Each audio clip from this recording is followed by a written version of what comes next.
Okay, let me share my screen first.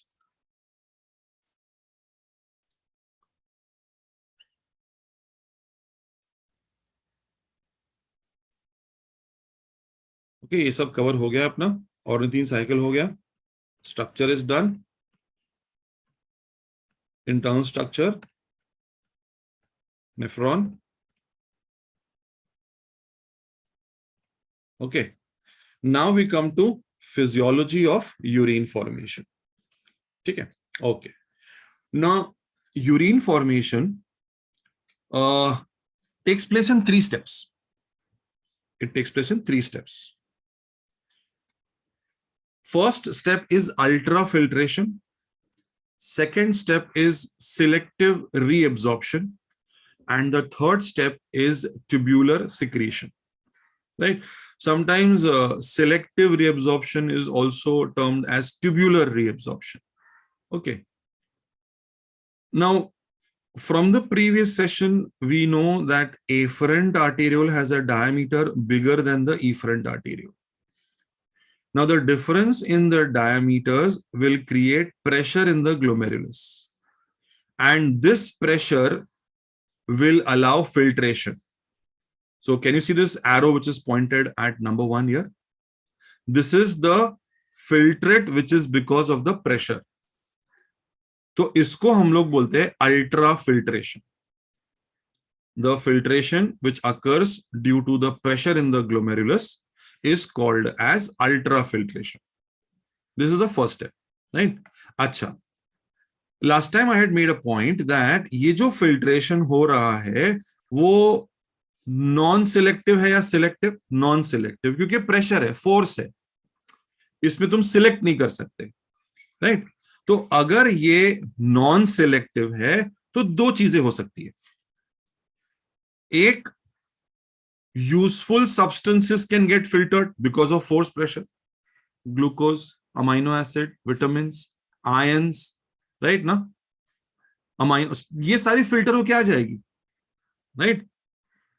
Second, what we actually want to filter, urea, right? So it is possible that because of the force and pressure थोड़ा urea filter होगा, लेकिन थोड़ा urea escape होके आ जाएगा, right? पूरा का पूरा urea filter नहीं होगा, right? So 2 things are happening. Useful things are getting filtered and waste is escaping. So aren't these 2 things that we don't want, right? Useful things we want in the body and waste we want to go, but ulta ho gaya because filtration is under pressure here. So now iske baad we will have 2 steps. ये rectify करना पड़ेगा, right? Now look at step number 2, step number 3. In one, we have useful things which have filtered. So what is the second step? Selective reabsorption. यानी जो useful चीजें ultra filtration में चली गई है, सिलेक्टिवली वो वापस ब्लड में आएगी. ग्लूकोज आएगा, वाटर आएगा, अमाइनो एसिड आएगा, आयंस आएंगे, विटामिन्स आएंगे, ये सब यूजफुल चीजें हैं. So step number 2 is selective reabsorption. See, the word selective itself is signifying that selected things will come. And what else has happened? Some waste, some urea has escaped in efferent. So यहां से क्या होगा? जो urea, uric acid, creatine सब escape हो गया है ना, it will be pushed back into the filtrate. Can you see arrow number 3? So is it being secreted back into the tubule now, renal tubule, right? What is this peritubular capillary? तो इसको, ये जो waste है उसको secrete कौन कर रहा है? पेरिट्यूब्यूलर कैपिलरी सिक्रीट कर रहा है, इसलिए हमारा थर्ड स्टेप है tubular secretion. Tubular secretion. PCT यहां पर रीएब्सॉर्ब कर रहा है, इसलिए है ट्यूब्यूलर रीएब्सॉर्प्शन. ठीक है ना? सो डोंट गेट कंफ्यूज, जहां दोनों टाइम पे ट्यूब्यूलर आ गया था. सो एक जगह ट्यूब्यूलर रीएब्सॉर्प्शन का मतलब हो सकता है कि who is reabsorbing? PCT, proximal convoluted tubule. इसलिए वो ट्यूबुलर रीअब्जॉर्प्शन हो जाता है। पेरी ट्यूबुलर कैपिलरी सिक्रीट कर रही है, इसलिए वो ट्यूबुलर सिक्रीशन हो जाता है। So first is understanding what are the three steps, right? Please, what are the three steps everybody? One is ultra filtration, pressure का फिल्ट्रेशन। दो चीजें हुई अल्ट्रा फिल्ट्रेशन में, सिलेक्टेड यूजफुल चीजें चली गई, तो यूजफुल चीजें को वापस कैसे लेंगे हम लोग? सिलेक्टिव रीअब्जॉर्प्शन से वापस आएगी। वेस्ट एस्केप हो गया, वेस्ट एस्केप को वापस फिल्ट्रेट में कैसे डालेंगे? ट्यूब्यूलर सिक्रीशन से डालेंगे। So now we have to study three steps. How does ultra filtration occur, how does selective reabsorption occur, and how does tubular secretion? First, are we clear about the three steps, please? What are the three steps occurring in the process? Okay, now we'll take up the three steps.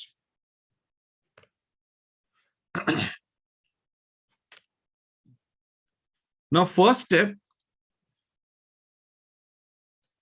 the first step is ultrafiltration. Ultrafiltration occurs in the Malpighian body. Right? Bowman's capsule, glomerulus का जो area है, ultrafiltration is occurring there. Now, this diagram, right now, I had mentioned one of the videos before. This diagram has been taken from the book called as Guyton.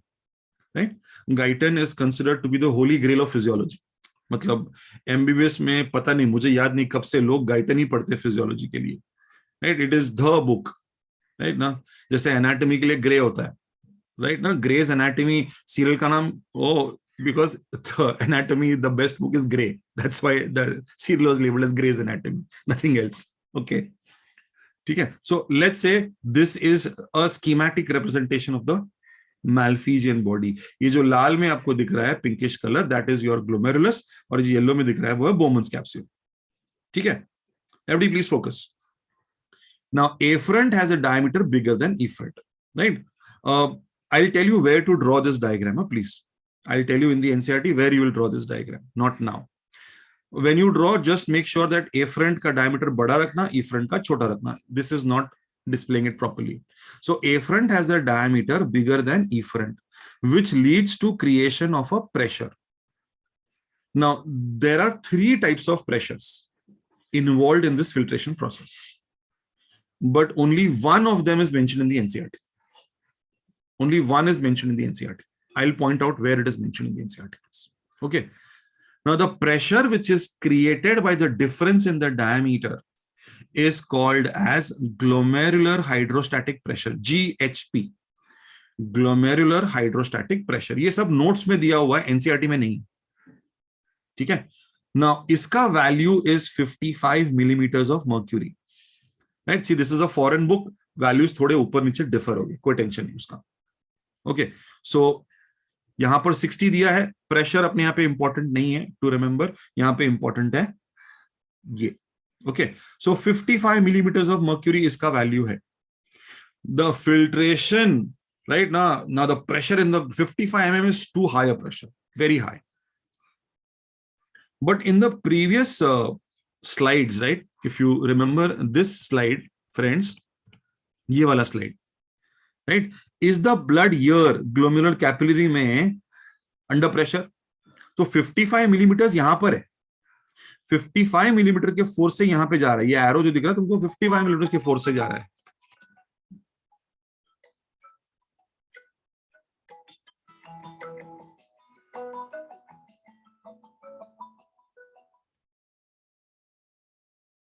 Sorry, right, so it is going with 55. now यहां पे blood है, right, यहां पे blood है. now blood के अंदर you have plasma proteins. blood में there are plasma proteins. ये fenestrae है, right? मधुरा said ना, this is called as fenestrae, right? तो protein का size is bigger than the fenestrae. The size of the protein ball is bigger than this opening. So is the protein able to pass through this fenestrae? नहीं, right ना. अब pressure की वजह से protein push तो हो रहा है. यहां पे 55 मिलीमीटर प्रेशर है, protein is being pushed, but वो जो ओपनिंग है वो छोटा है. तो what will happen to the protein? वो वॉल के अगेंस्ट बाउंस होगा और पीछे आएगा, वो पीछे आएगा. So when it is coming back, will it not also have a pressure? Right ना? So वो जो प्रोटीन की वजह से रिवर्स डायरेक्शन में प्रेशर आएगा ना, उसको हम लोग बोलेंगे ग्लोमेरुलर कोलॉइडल ऑस्मोटिक या फिर BCOP, blood colloidal osmotic pressure. Blood colloidal osmotic pressure. What will you call this pressure as? Blood colloidal, BCOP, BCOP. Uska value is 30. Look at the direction of the arrow. Can you see glomerular hydrostatic pressure is directed towards the Bowman's capsule? लेकिन ये opposite direction में है. तो ये 55 और 30 opposite direction में है. Right? So 30 will be opposite to this 55. तो कितना हो जाएगा? 25 हो जाएगा. नेगेट करेगा उसको तो 25 हो जाएगा अभी. अब इसको overcome, obviously 55 will overcome that 30 and with a pressure of 25 अब वो बोमन्स कैप्सूल के कैविटी में जाने को रेडी है. फिल्ट्रेशन मेम्ब्रेन क्रॉस करके. You have studied the filtration membrane, right ना? ये 3 लेयर, right ना? These 1, 2 and 3 is the filtration membrane. You studied last time. Okay, so now there is already some collected fluid because urine formation is a continuous process. Already यहाँ पे fluid है जो ऊपर की तरफ प्रेशर एक्सर्ट कर रहा है. इसको बोलेंगे कैप्सूलर हाइड्रोस्टैटिक प्रेशर या बोमन्स कैप्सूल का pressure. Can you see the direction of the arrow again? What is the value of this pressure? 15 millimeters. तो अभी जो 25 हो गया था वो और कम हो जाएगा, तो उसमें से 15 निकल जाएगा. So we have glomerular hydrostatic pressure of 55 in one direction, arrow, and protein का pressure and Bowman's capsule का pressure in the opposite direction. So 30 plus 15 is 45. If you deduct 45 from this 55, you have an effective filtration pressure of 10 millimeters of mercury. Right now, ये 10 का value बहुत important है अपने को. Right देखो यहां पर भी if you do the calculations ना 32 प्लस 18 जो है ना वो 50 आएगा और 60 में से 15 माइनस कर 50 तो 10 ही आएगा.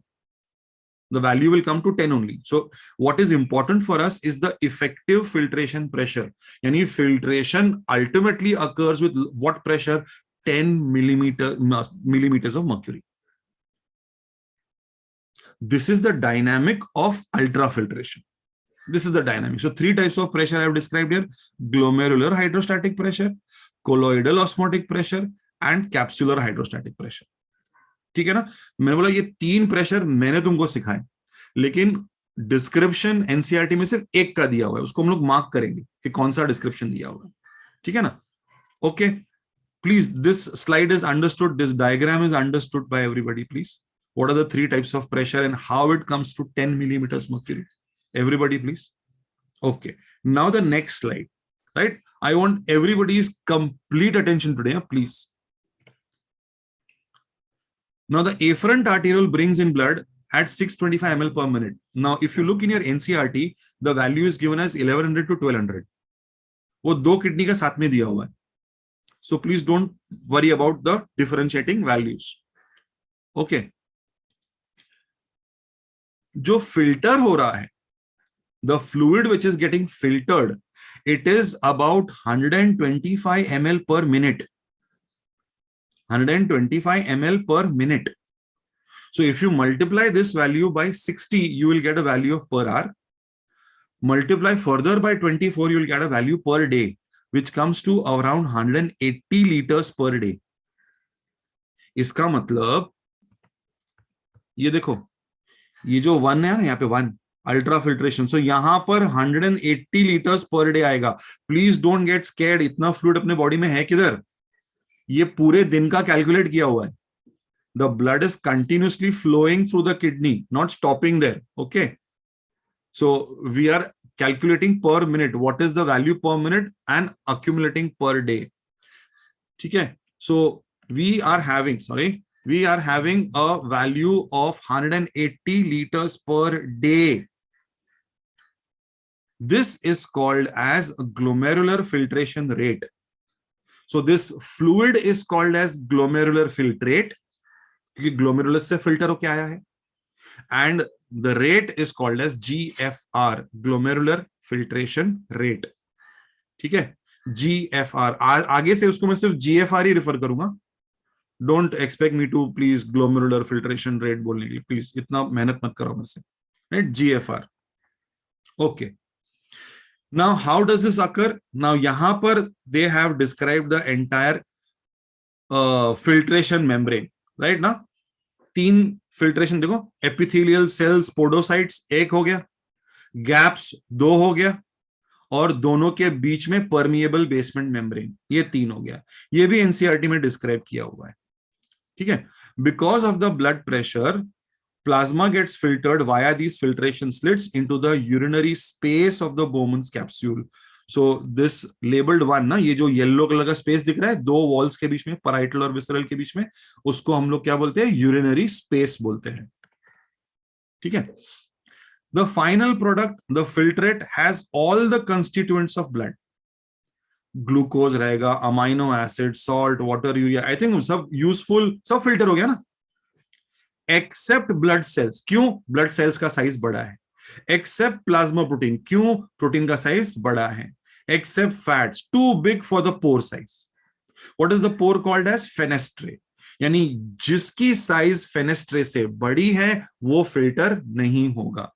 सो क्या आपको यूरिन में प्रोटीन मिलेगा? नहीं मिलेगा। That's why this is called as, the filtrate is called as deproteinized plasma, right? So जो फिल्टर पूरा प्लाज्मा चला गया लेकिन प्रोटीन नहीं गया, सो ग्लोमेरुलर फिल्ट्रेट का दूसरा नाम है डीप्रोटीनाइज्ड प्लाज्मा। क्लियर है? The entire process, ultra filtration. अब यही ultra filtration I will do it from the NCERT, you please be careful about it, right now I share the NCERT with you all. Okay, ये देखो, okay, यहां तक अपना वाजा rector तक हो गया था पूरा complete. Urine formation involves three main processes, glomerular filtration, reabsorption, secretion. देखो यहां पे वर्ड उन्हें सिलेक्टिव यूज नहीं किया है, तो अगर by chance selective word use करते हैं पेपर में तो डोंट गेट कंफ्यूज कि सर यहां पे वर्ड सिलेक्टिव नहीं है। मैंने बताया क्यों सिलेक्टिव हो सकता है। Okay okay, the first step in urine formation is filtration of blood, which is carried out by glomerulus and is called as glomerular filtration. On an average 1100 to 1200 ml of blood, I told you both kidneys का साथ में calculate कर रहे हैं। Okay, this is 1/5 of the blood pumped out by each ventricle of the heart in a minute. Right now, blood which is pumped out by the ventricle in 1 minute is called cardiac output. हमारा पूरा heart जितना blood pump करता है in 1 minute is called as cardiac output, which is रफली around 5 litres of blood, रफली 500 to 5000 to 5100 जितना आता है, रफली 5 लीटर्स। तो this 1100 is approximately 1/5 of that, right ना। Okay, the glomerular capillary blood pressure, देखो यहां पे अंडरलाइन कर दो, ग्लोमेरुलर कैपिलरी ब्लड प्रेशर, इसका value 55 millimetre of mercury. I told you only one pressure is described, only one pressure is described, इसका value is 55 millimetre of mercury.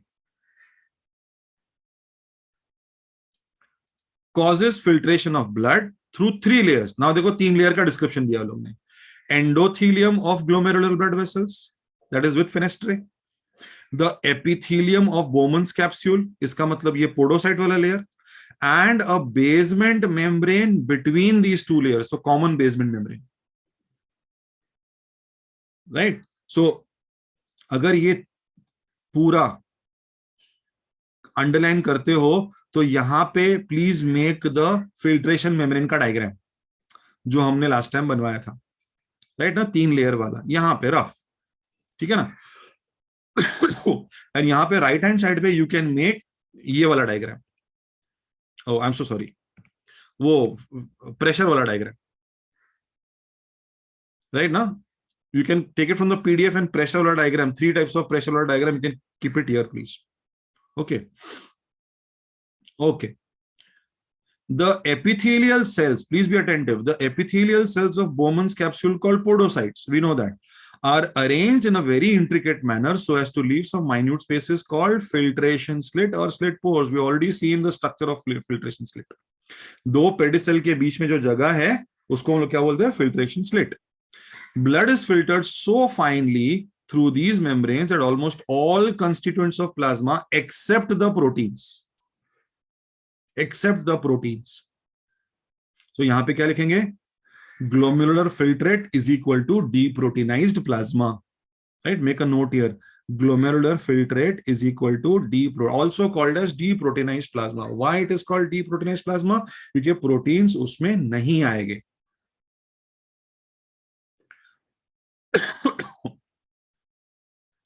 Therefore, it is considered as a process of ultrafiltration. The amount of filtrate formed by kidneys per minute is glomerular filtration rate, GFR, in a healthy individual is approximately 125 ml per minute, that is 180 liters per day.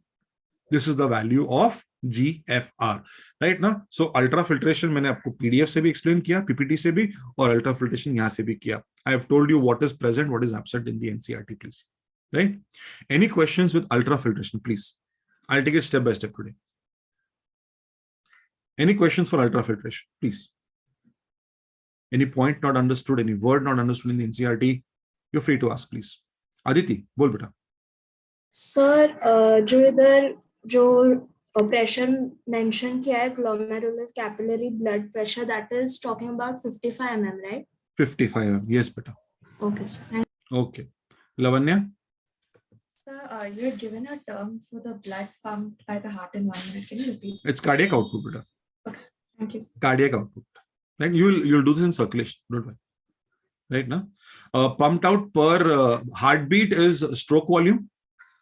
Per heartbeat को stroke volume बोलते हैं. Or if you multiply it by heart rate, you will get the cardiac output. Okay. Yes, Ali, you have a question, beta? Sir, if every minute the kidneys, the blood, it only filters 1/5 of the blood the heart pumps, then will it not lag behind? No. The entire blood has to pass through the kidney. Right now. Because the arterioles are narrowing down. Right? To create the pressure. That's why the flow is impeded now. वो pressure create नहीं होगा तो filter कैसे होगा? But every minute the kidney will start lagging behind, na, because only 20% it is able to filter out of the 100. But the process is continuous. The process cannot be 5 liters का 5 liters नहीं हो सकता है. Pressure कैसे create होगा? Pressure नहीं create हो पाएगा. ठीक है? उसी से ultrafiltration होगा. That's why we have a special system in the kidney. दो type के capillary बनते हैं, एक glomerulus और एक normal capillary. This is like in that 1/5 also happening continuously. So yeah. Somebody else had raised their hand, please. Sir, I got my doubt. Okay, no problem. Chale. Yes, please. Any other questions in ultrafiltration, please? All points are understood from the PPT as well as from the NCERT, please, everybody. Okay. Now we go to step number 2. Right? Step number 2 is selective reabsorption. ठीक है? Now ये थोड़ा सा tricky है, please थोड़ा ध्यान देना, थोड़ा ट्रिकी है. Now this image I have got for you to illustrate the second step, that is selective reabsorption. यहाँ पर are we having ultrafiltration? Can you see this green वाला arrow? Right? ये तुम्हारा ultrafiltrate है पूरा, 180 liters यहाँ पर है. ठीक है? अब ये 180 liters is going to pass. See, 180 we are talking about the entire day, huh? Please don't see 180 एक साथ pass हो रहा है, please. पूरे दिन में 180 calculate किया हुआ है. Okay, so this filtrate is passing through the proximal convoluted tubule. खत्म हो गया, यहाँ पर border दिख रहा है आपको. यहाँ से descending limb start होगा, loop of Henle. Ascending limb खत्म हुआ, border है यहाँ पे. Going into the DCT, distal convoluted tubule, and to the collecting system now. Right now, what from PCT to the collecting duct, this is the area जहां पर दोनों processes होना है. रीएब्जॉर्प्शन भी और सिक्रीशन भी, राइट? क्योंकि फिल्ट्रेशन में useful things have gone and waste has escaped. So we need two opposite processes. Filtrate में जो useful चीजें चली गई है, they have to be pushed back into the blood. And vice versa. What waste has escaped into the blood has to be pushed into the filter. So we'll try to do both of these together. Now coming to PCT. Right, पहला focus अपना PCT पे है. ये देखो PCT. Now PCT is highly convoluted. PCT का lining is cuboidal brush border epithelium to increase the surface area. It has mitochondria rich in ये सारे points last time हमने कवर किए. Rich in mitochondria, okay, because maximum reabsorption PCT में होना है. Now, PCT is an area where maximum reabsorption is going to occur.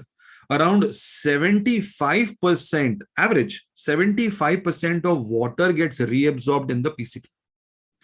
100% glucose gets reabsorbed in the PCT. Amino acids get reabsorbed in the PCT. Vitamins get reabsorbed in the PCT. Can you imagine the load on the PCT now? Now, correspondingly understand why does it have microvilli वाला epithelium to increase the surface area, कि जितना surface area ज्यादा available हो उतना reabsorption ज्यादा हो सकता है, राइट? और ये सब करने के लिए you require energy ATP. So who is going to manufacture the ATP? The mitochondria is going to manufacture the ATP, right? So understand why rich in mitochondria, why microvilli. Okay, वैसे 75% water gets reabsorbed by the PCT, 5% by loop of Henle, 15% by the DCT, and 4% by the collecting system.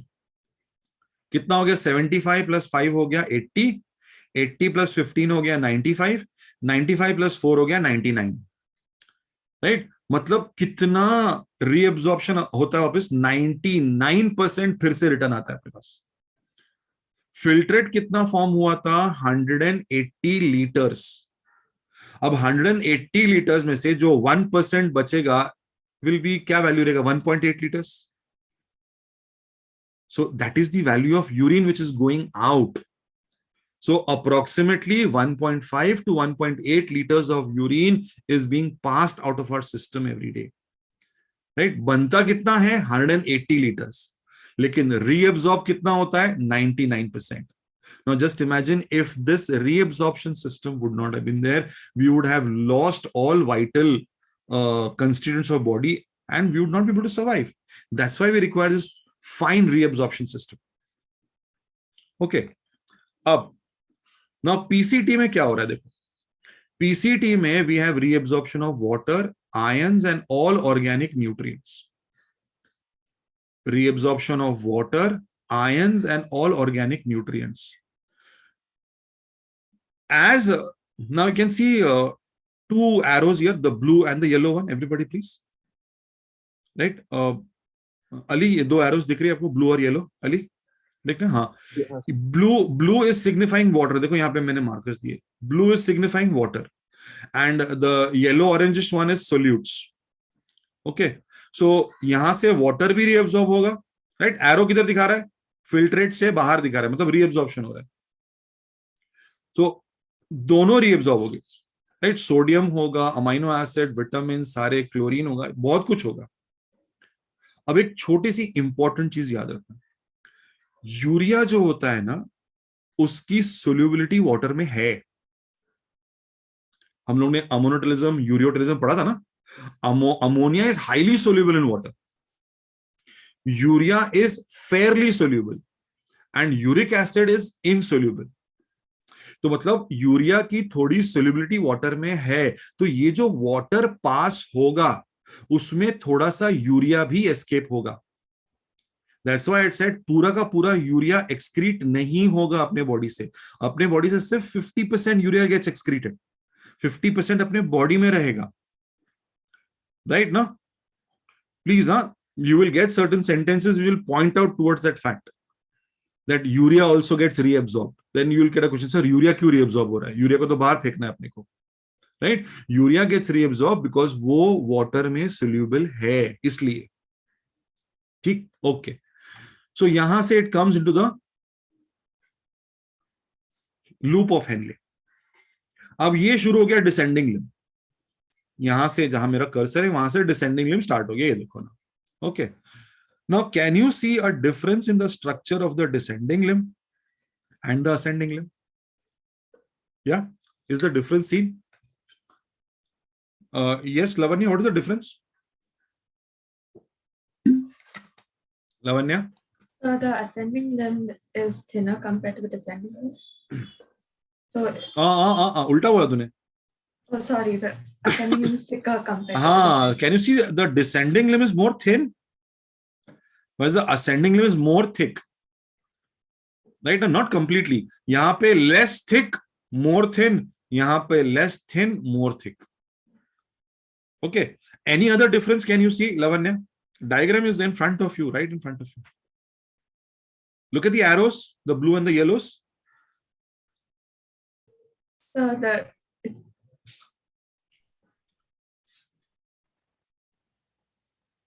Yes, Ayushi.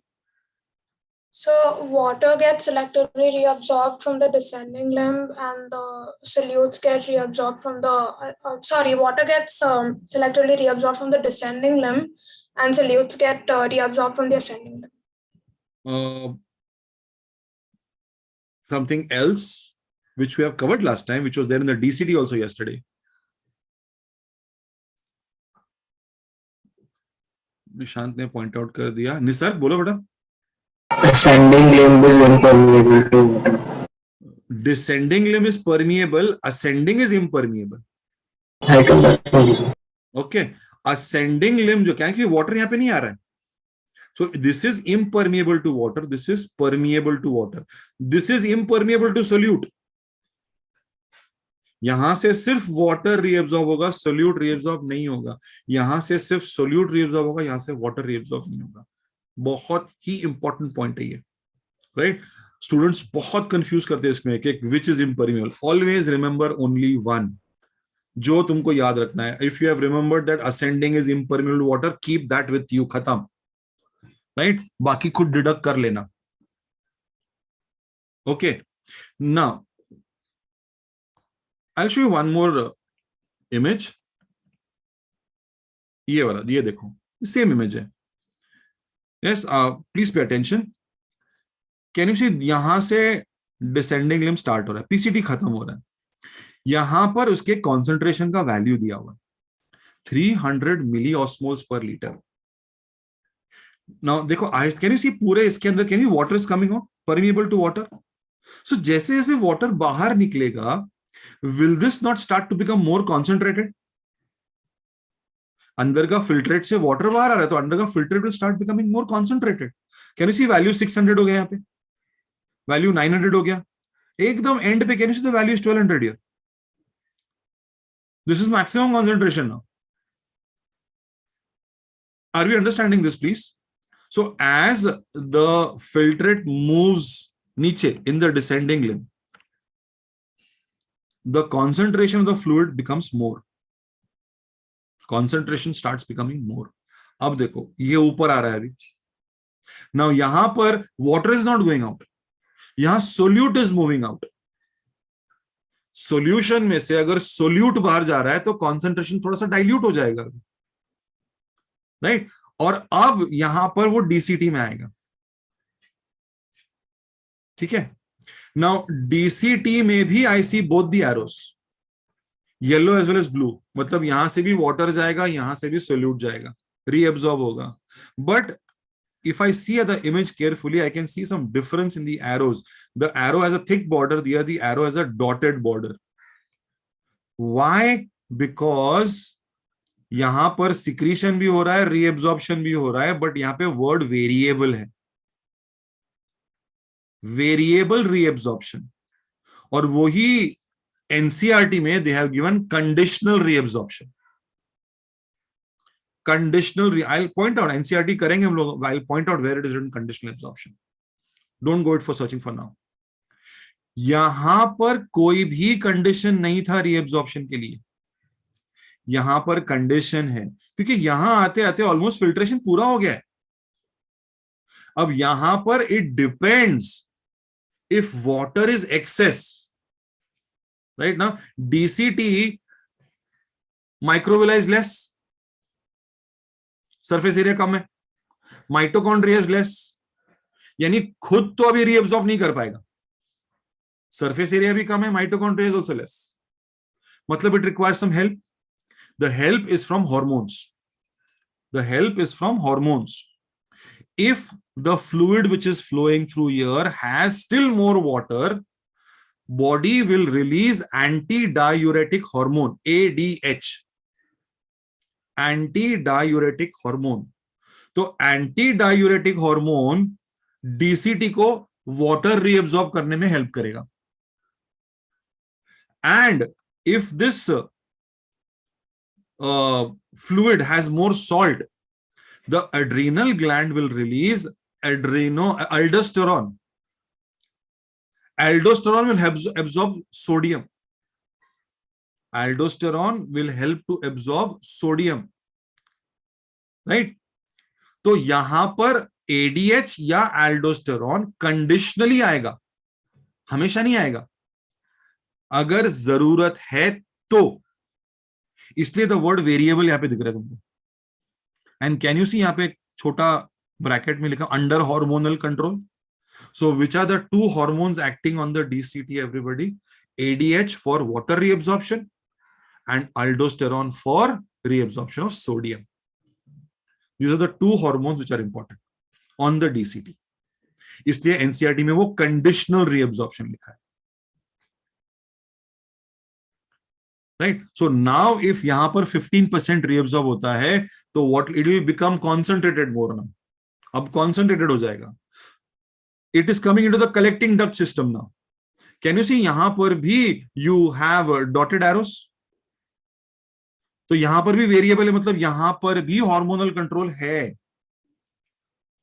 सो यहां पे is 4%, यहां पे और ज्यादा concentrate होगा फिर।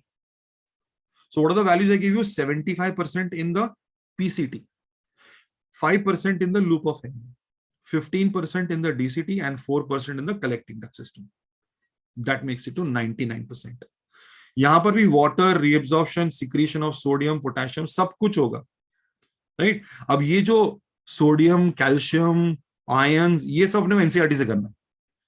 Here I have only explained the process. Okay. Have a look at this table now. I think this table is there in the notes. Just check करो notes में table है शायद, ये है ना? Yeah. See PCT में what is being active, passive reabsorption दोनों होगा, right? दोनों होगा। Glucose, amino acids, vitamin, sodium, potassium, calcium, phosphate, urea, chlorine, water, water 75 लिखा, देखो ये सब आ गया, राइट। मेजॉरिटी एक्टिव से होगा, कुछ पैसिव से होगा। एक्टिव से करना है इसलिए PCT has got more mitochondria, right? Then it comes to the descending limb. See, I've given a reference. It is permeable to water, impermeable to solute. Descending limb. तो यहां पर वाटर का रीअब्सॉर्प्शन 5% होगा। Now, if you observe in this table, I have used these terms isotonic, hypertonic, hypotonic. Right? Please pay attention. मुझे अगर normal language में बात करना होता तो हम आइसोटोनिक को मैं न्यूट्रल बोलता, यानी इस सॉल्यूशन में सॉल्ट यानी सोल्यूट और सॉल्वेंट दोनों का कॉन्सेंट्रेशन इक्वल मेजर में है, तो न्यूट्रल है वो। हाइपरटोनिक को बोलना होता तो मैं कॉन्सेंट्रेटेड बोलता, यानी solute concentration is more, solvent is less. और हाइपोटोनिक को मैं डाइल्यूट बोलता, solvent is more, solute is less, यानी वाटर ज्यादा है। नॉर्मल टर्म्स में मैं यही बोलता। NCERT is also using the terms dilute and concentrated only, it is not using hypertonic and hypotonic, right? But I don't want you to remain at that level only, please. Your level should be a grade higher than the NCERT when you're studying human biology at least. See, from where is the filtrate coming? Isn't it coming from the blood? Right now ये blood से आ रहा है, मतलब ये blood का filter है। So this filtrate, urine filtrate, glomerular filtrate, you compare it to blood. So when I say the filtrate is isotonic, मैं क्या बोल रहा हूं कि फिल्ट्रेट में सोल्यूट सॉल्वेंट का ratio is same as blood. So I will always use this is isotonic to blood. मैं सिर्फ isotonic, it's isotonic to blood, क्योंकि मैं ब्लड से कंपेयर कर रहा हूं. When I say the fluid is hypertonic, यानी फ्लूइड में सोल्यूट का ratio is higher as compare to blood. It is hypotonic, मतलब फ्लूइड में सोल्यूट का ratio is low compare to blood. So the terms iso, hyper and hypotonic are relative. They are comparing it to blood. अगर difficulty आ रही है समझने में तो सिर्फ कॉन्सेंट्रेटेड एंड डाइल्यूट से काम चल जाएगा अपना, राइट ना. ज्यादा मगजमारी मत करना, अगर नहीं समझ में आया तो छोड़ देना, कोई प्रॉब्लम नहीं. ठीक है. सो एंड में do we find that what is coming out is hypertonic.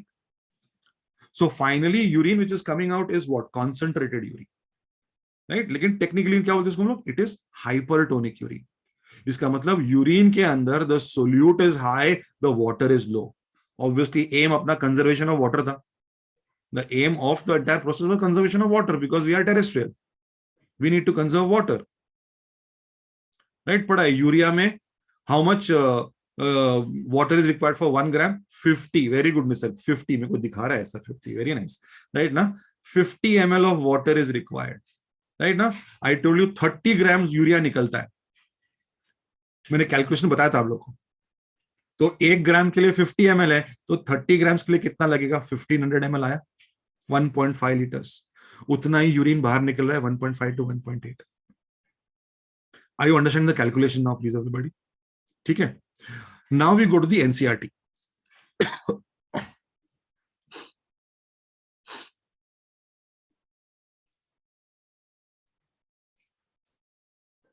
एक मिनट.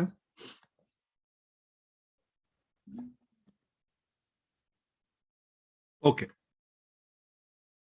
राइट. तो ये अपना अल्ट्रा फिल्ट्रेशन था.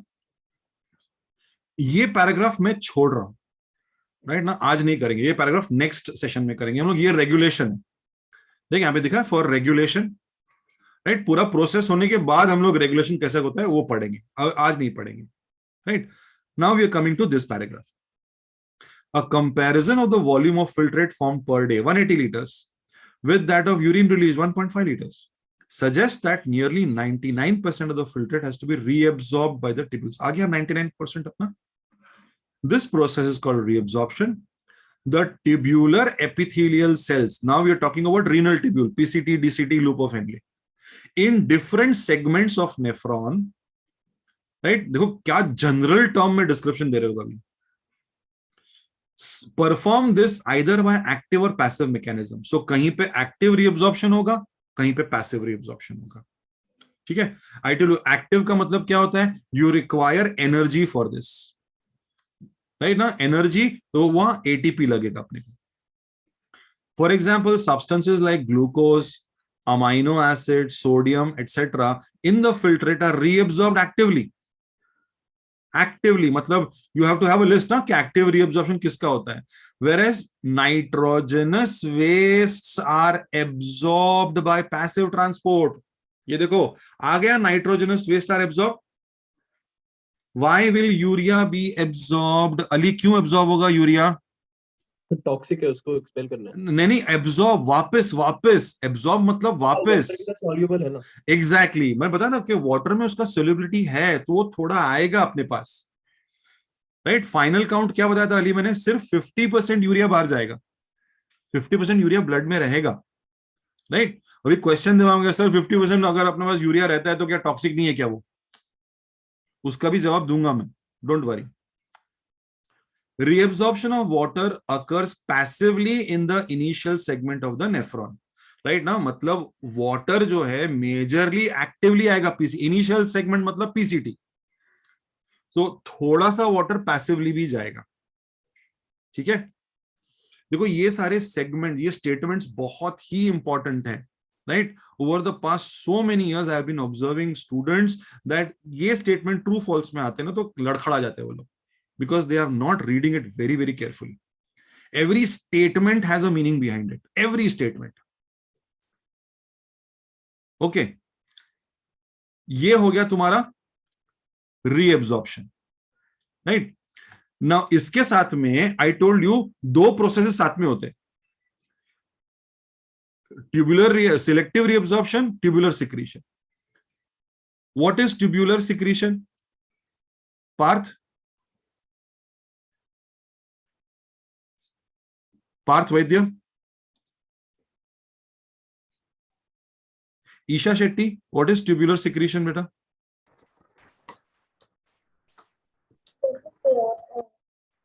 Isha? Isha, I'm not able to hear you properly, beta. No, beta, you have an audio issue, beta. Can you please share? Kamya Sanghvi, what is tubular secretion? Kamya Sanghvi? So, Yeah? so can you hear me? Yeah, I can hear you. Go on, go ahead. Can you hear me? I can hear you, beta. Go ahead. When potassium and ammonia are secreted back into the filtrate. Back into the filtrate. By whom? DCT. PCT and DCT both. Right, na? Okay. See, the give and take is between the filtrate and blood. Filtrate से blood में जाएगा तो reabsorption, blood से filtrate में जाएगा तो secretion. Right? क्या लिखा है देखो, the urine formation, the tubular cells secrete substances like H+, K+ and ammonia into the filtrate. Into the filtrate मतलब blood से आ रहा है, right ना? अब सी छोटा सा ये into है ना, मैं चेंज करके from कर दूंगा तो पूरा सेंटेंस बदली हो जाएगा, false हो जाएगा statement. Can you see how minute the change can be in the NCERT, leading to an error, please? ठीक है, please. So tubular secretion is important. कौन से substances है? H+, K+, ammonia. अब ये H+ क्यों वापस जाता है? It is going from the blood into the filtrate. क्यों? Right? क्योंकि H+ is defining pH, acid-base balance. If H+ का amount blood में बढ़ गया, so blood का pH will start becoming acidic. यानी 7.33 is the normal pH of blood, slightly alkaline. It will start becoming 7.1. यानी acidity of the blood, there will be acidosis in the body. So H+ is responsible for maintaining the acid-base balance of the body, acid-base structure, right? pH value, right? थोड़ा बहुत ammonia जो change नहीं हुआ है will have to be pushed out. वो तो समझ में आया, it's a waste. K+, right? Now potassium and sodium are inimical to each other. You know what is inimical? दुश्मन है एक दूसरे के, right ना? Just to explain, ना actually कोई दुश्मनी नहीं है लोग के बीच में, please. Right? Both are positive ions. Both are positive. लेकिन sodium we are reabsorbing. Filtrate से ब्लड में रीअब्सॉर्ब कर रहे हैं. तो जैसे ही रीअब्सॉर्ब किया, पॉजिटिव आयंस बढ़ गए. सोडियम के बदले में वी गिव पोटेशियम. सोडियम के बदले में we give potassium now. So what it maintains ionic balance. The sodium potassium exchange is to maintain ionic balance. See the next statement, everybody in the NCERT. Tubular secretion is an important step in, as it helps in maintenance of ionic and acid-base balance of body fluids. Is this statement clear? Ionic किसकी वजह से? Sodium potassium की वजह से. Acid base किसकी वजह से? H+ की वजह से. Right? Are these two paragraphs very clear to us, please, everybody? Right? What is tubular secretion? What is this? Right now. अब देखो 10 coming to 19.3. What are the functions of the tubules? Right? Now this 4 paragraphs have to be read against the diagram. ये वाला diagram. Right? Coming to PCT, right? Please, everybody, be very attentive. Your NCERT is in your hand, your eyes on the screen. Your eyes on the screen, absolutely. Please, please. PCT is lined by simple cuboidal brush border epithelium, okay, which increases the surface area for reabsorption. Fantastic. Nearly all of the essential nutrients and 70 to 80% of electrolytes, right? Now I give you 75% ka thoda sa, okay, and water. NCERT is giving 70 to 80 are reabsorbed by this segment.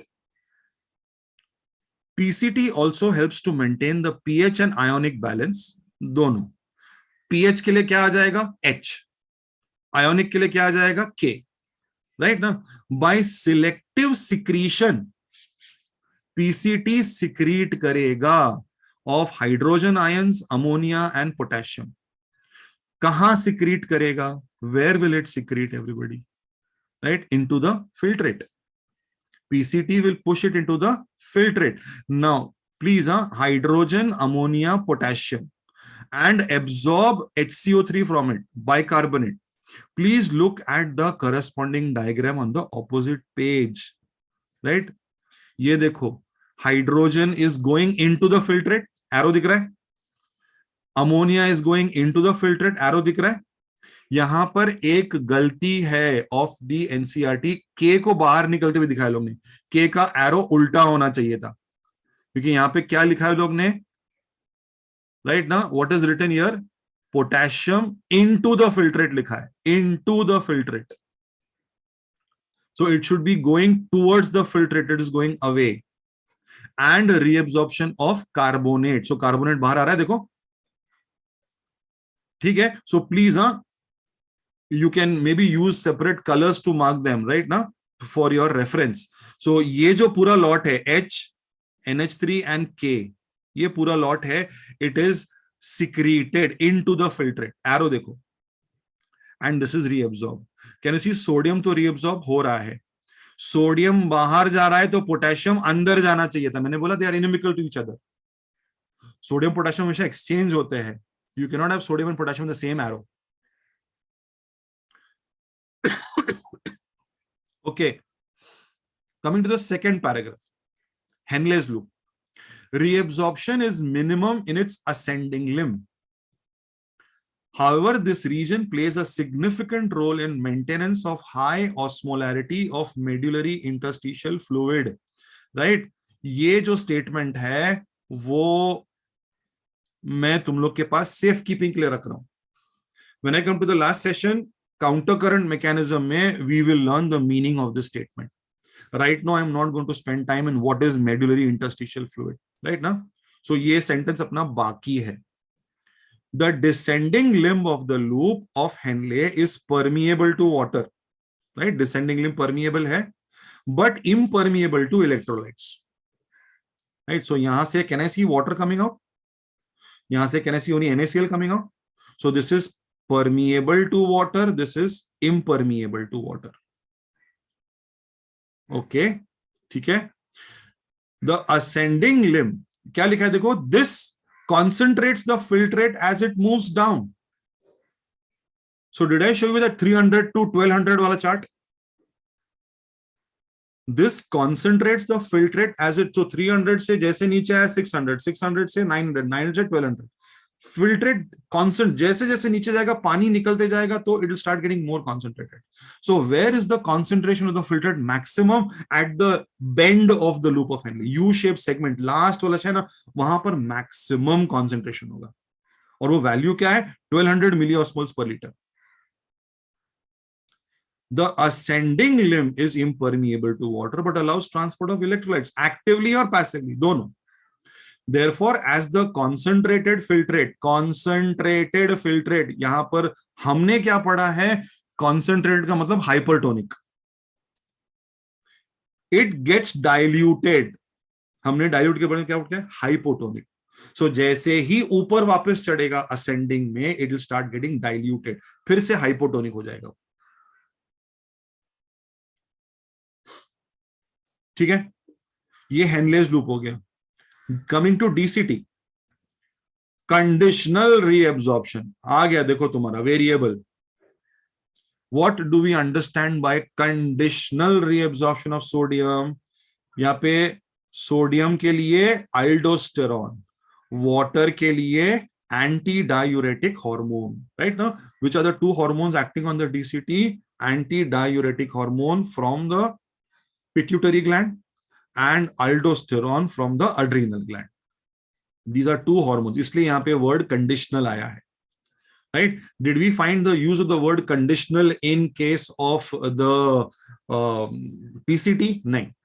Right? So reabsorption, दोस्तों, please friends, reabsorption यहां पर भी हो रहा है, reabsorption यहां पर भी हो रहा है, but यहां पर right PCT है ना, तो just make a mention in just below this PCT bracket में लिख दो obligatory reabsorption. Reabsorption in the PCT is obligatory, compulsory, होना ही होना है. There is no condition here. No if, no but. Reabsorption has to happen.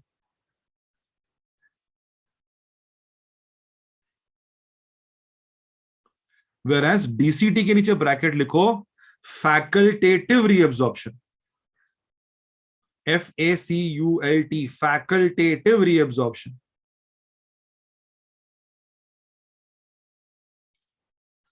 Right? Facultative reabsorption का मतलब reabsorption is facilitated by hormones.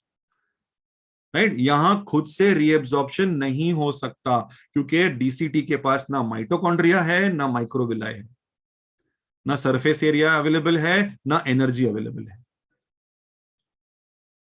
Are we getting clear, please? तो देखो यहां पर भी even in DCT, please, DCT is capable of reabsorption of bicarbonates.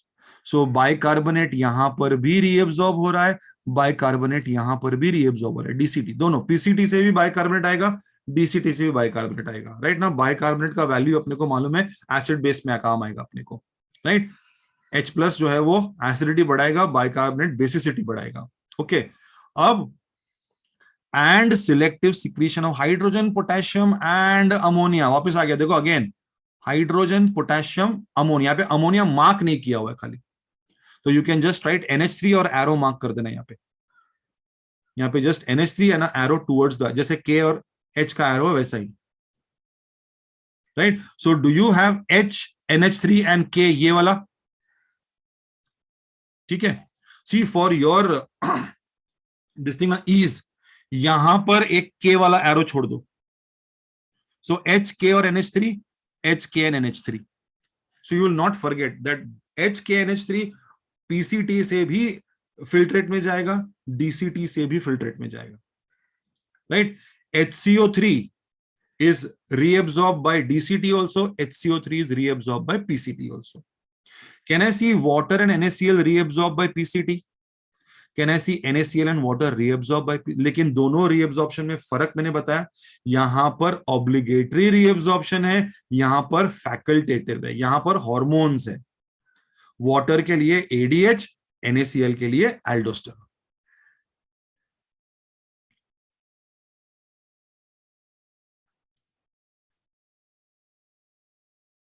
Right, please. Now the last part, collecting duct. The long duct extends from cortex of kidney to inner parts of medulla. ये देखो, can you see collecting duct cortex में start होता है, ऊपर वाले part में, नीचे medulla में continue हो रहा है. Large amount of water could be reabsorbed from this region to produce concentrated urine, मतलब hypertonic. The word I am using because sometimes in the question they might use the term hypotonic or hypertonic. So जहां भी concentrated है hypertonic, जहां dilute है वहां hypotonic. Please. This segment allows passage of small amounts of urea in the medullary interstitium to keep up the osmolarity. ये दूसरा safe keeping statement दे रहा हूं मैं, right ना? ये देखो, can I see this area? यहां से जो फिल्ट्रेट है वहां से थोड़ा सा यूरिया बाहर आके असेंडिंग लिम्ब में जा रहा है, राइट ना? इसका खास ध्यान रखना. ये वाला 19.4 करेंगे ना हम लोग, तब ये वाला पॉइंट बहुत ज्यादा काम आएगा अपने को, ये वाला पॉइंट. ठीक है, It also plays a role in maintenance of pH and ionic by selective secretion of H and K plus ions, right now. So यहाँ से भी H और K plus ions can be actively secreted. So ultimately H और K plus H क्यों जा रहा है? pH के लिए. K क्यों जा रहा है? Ionic balance के लिए जा रहा है, right? Sodium के exchange के लिए जा रहा है, right? So this diagram, right now, when you look at this diagram ना एकदम तो थोड़ा सा intimidating दिखता है. अरे कैसे याद रखने का अपने को इतने सारे. So now have you understood how each of them is placed, please? Groups बना दिए यहाँ पे HKNH3, HKNH3, राइट ना, HCO3 दोनों से रीअब्सॉर्ब होगा. सोडियम वाटर यहाँ पे आ गया, सोडियम वाटर आ गया, एवरीथिंग इज कमिंग. यहाँ पर न्यूट्रिएंट्स एक्स्ट्रा है, अमाइनो एसिड, विटामिन, बाकी सारे all are coming in form of nutrients here, right. This is obligatory, this is facultative. ठीक है, this is how the collecting duct is now correct, right ना. So 19.3 भी अपना हो गया, proximal, Henle's loop, DCT and collecting duct पूरा, right. उसके बाद ये वाला भी हो गया, दिस इज इंडिकेटिंग रीअब्सॉर्प्शन. ये वाला पैराग्राफ जो है वो ट्यूबुलर सिक्रीशन के बारे में बात कर रहा है. Clear please everybody, understood properly, right. Right, so overall we have talked about this process which is physiology of urine formation. 3 steps के बाद, 3 स्टेप के बाद बात किया हमने, राइट ना. अल्ट्रा फिल्ट्रेशन के बारे में बात किया, selective reabsorption and tubular secretion. हाँ, एक पैराग्राफ मैंने छोड़ दिया है, 2 स्टेटमेंट छोड़ दिए एनसीईआरटी में, राइट ना. वो मेडुलरी इंटरस्टिशन के 2 स्टेटमेंट थे, वो छोड़ दिया है मैंने. एक पैराग्राफ रेगुलेशन का था, वो छोड़ दिया है, which will come in the subsequent lecture please. ठीक है, yes, you have now a little bit of time, go through the matter. If there are any doubts, any questions, right, please raise your hand to ask a question, please. Just give me a moment.